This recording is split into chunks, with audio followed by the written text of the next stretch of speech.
Ezra 6.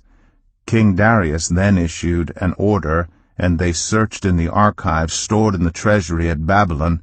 A scroll was found in the citadel of Ecbatana in the province of Media, and this was written on it.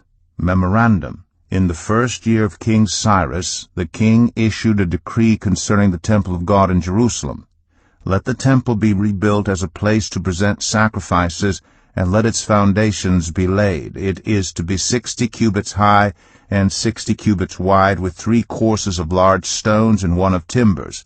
The costs are to be paid by the royal treasury. Also the gold and silver articles of the house of God, which Nebuchadnezzar took from the temple in Jerusalem and brought to Babylon, are to be returned to their places in the temple in Jerusalem. They are to be deposited in the house of God. Now then, Tattenai, governor of Trans-Euphrates, and Shethar-Bozenai, and you other officials of that province, stay away from there. Do not interfere with the work on this temple of God. Let the governor of the Jews and the Jewish elders rebuild this house of God on its site. Moreover, I hereby decree what you are to do for these elders of the Jews in the construction of this house of God. Their expenses are to be fully paid out of the royal treasury from the revenues of Trans-Euphrates, so that the work will not stop. Whatever is needed, young bulls, rams, male lambs for burnt offerings to the God of heaven, and wheat, salt, wine, and olive oil, as requested by the priests in Jerusalem, must be given them daily without fail, so that they may offer sacrifices pleasing to the God of heaven, and pray for the well-being of the king and his sons. Furthermore, I decree that if anyone defies this edict, a beam is to be pulled from their house, and they are to be impaled on it. And for this crime their house is to be made a pile of rubble. May God, who has caused his name to dwell there, overthrow any king or people who lifts a hand to change this decree or to destroy this temple in Jerusalem.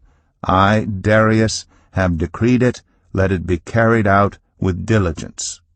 Then, because of the decree King Darius had sent, Tattenai, governor of Trans-Euphrates, and Shethar-Bozenai and their associates carried it out with diligence. So the elders of the Jews continued to build and prosper under the preaching of Haggai the prophet and Zechariah, a descendant of Iddo.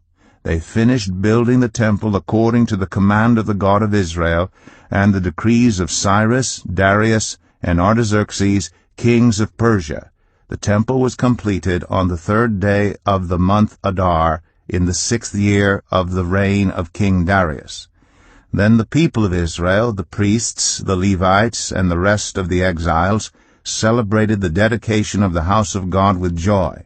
For the dedication of this house of God, they offered 100 bulls, 200 rams, 400 male lambs, and as a sin offering for all Israel, 12 male goats, 1 for each of the tribes of Israel.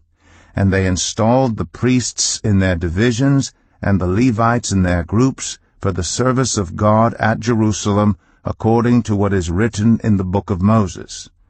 On the 14th day of the 1st month, the exiles celebrated the Passover. The priests and Levites had purified themselves and were all ceremonially clean. The Levites slaughtered the Passover lamb for all the exiles, for their relatives, the priests, and for themselves.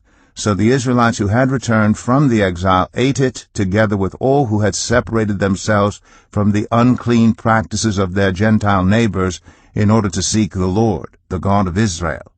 For 7 days they celebrated with joy the festival of unleavened bread, because the Lord had filled them with joy by changing the attitude of the king of Assyria, so that he assisted them in the work on the house of God, the God of Israel.